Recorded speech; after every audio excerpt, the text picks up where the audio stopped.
जालन्यातल्या अंबडमध्ये ओबीसी बांधवांनी घोषणाबाजी करत आंदोलन केले।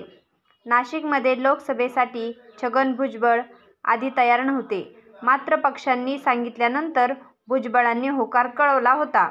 मात्र 1 महिना उलटूनही महायुतीनं उमेदवार जाहीर केला नाही, त्यामुळं छगन भुजबळांना पत्रकार परिषद घेऊन माघार घ्यावी लागली। त्यामुळं छगन भुजबळांवर दबाव आणून उमेदवारी मागे घेण्यासाठी भाग पाडलं।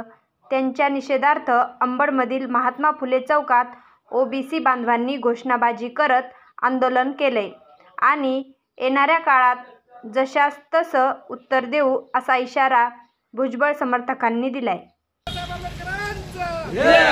छत्रपती शिवाजी महाराज की जय। दादा, काल मंत्री छगन भुजबळ यांनी त्यांची उमेदवारी मागे घेतलेली आहे, माघार दाखवली आहे, काय दबाव असणार त्यांच्यावर? या ठिकाणी मी तुमच्या माध्यमातून सांगू इच्छितो की राष्ट्रीय ओबीसीचे नेते आदरणीय छगनरावजी भुजबळ साहेब यांची उमेदवारी या देशाचे पंतप्रधान आदरणीय नरेंद्रभाई मोदी तसेच या देशाचे गृहमंत्री अमितभाई शहा यांनी पुढाकार घेऊन त्या उमेदवारीसाठी पुढाकार घेतला होता। आदरणीय भुजबळ साहेबांनी लोकसभेची उमेदवारी कधीही मागितलेली नव्हती, पण ज्यावेळेस केंद्राकडून त्यांना सांगणं आलं त्यावेळेस त्यांनी सर्वांचा विचार घेऊन सर्वानुमते उमेदवारीसाठी होकार कळवला। पण 1 महिना झाला, नाशिकमधला महाविकास आघाडीचा उमेदवार जाहीर होऊन 1 महिना झाला तरी नाशिकमधला महायुतीचा उमेदवार या ठिकाणी जाहीर होत नव्हता।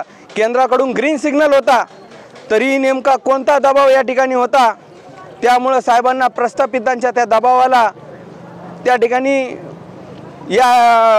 या ठिकाणी काल त्यांना पत्रकार परिषद घ्यावी लागली आणि कमी वेळ असल्यामुळं पक्षाचं अहित होऊ नये, त्याचबरोबर ज्या महायुतीमध्ये साहेब काम करतात त्या महायुतीचं अहित होऊ नये म्हणून त्यांनी कमी वेळेमध्ये जो उमेदवार मिळेल तो उमेदवार जाहीर करावा अशी भूमिका घेऊन स्वतः त्यांनी माघार घेतली। प्रस्थापितांवर कोणाचा दबाव होता? प्रस्थापितांवर नक्की कोणाचा दबाव होता हे या ठिकाणी आपल्याला सांगायचं असेल तर मागच्या काही काळामध्ये आपल्याला बघावं लागेल की महाराष्ट्रातलं राजकीय सामाजिक वातावरण जे ढवळून निघालं होतं ते या जालना जिल्ह्यातून निघालं होतं। या जिल्ह्यामध्ये ओबीसींची चळवळ असेल किंवा मराठा आंदोलनाची चळवळ असेल ही इथूनच तीव्र झालेली होती आणि या आंदोलनाचे परिपाक म्हणून काही जातीवादी तत्वांनी या ठिकाणी केंद्रातून ग्रीन सिग्नल असताना सुद्धा राज्यातले काही नेतेही त्यामध्ये सामील आहे। त्यामध्ये अनेक नेत्यांनी दबाव आणून साहेबांच्या उमेदवारीला त्या ठिकाणी डिलेट केलेलं आहे। साहेबांची उमेदवारी त्या ठिकाणी कशी थांबवता येईल, लांबवता येईल या ठिकाणी असे प्रयत्न केले आणि हे प्रयत्न सगळे ओबीसीचा आवाज दाबणार आहेत, कारण छगन भुजबळ हा ओबीसीचा आवाज आहे। समस्त देशामध्ये ओबीसीचं प्रतिनिधित्व ते करतात आणि त्यांचा आवाज दाबला म्हणजे ओबीसीचा आवाज दाबू अशी काही प्रस्थापित नेत्यांची समज असेल तर येणाऱ्या काळामध्ये ओबीसी समाज त्या नेत्यांना जशास तसं उत्तर देणार। एक ओबीसी युवक म्हणून आता पुढची दिशा तुमची काय असणार आहे? ओबीसी समन्वय समिती जालना जिल्हा यांच्या वतीनं आम्ही सगळे ओबीसी बांधव या ठिकाणी अंबड या ठिकाणी आज हे आंदोलन करत आहोत, कारण आम्हाला या गोष्टीचा खूप राग आलेला आहे की साहेबांसारखं ओबीसी नेतृत्व खच्चीकरण करण्याचं काम या ठिकाणी होतं आहे।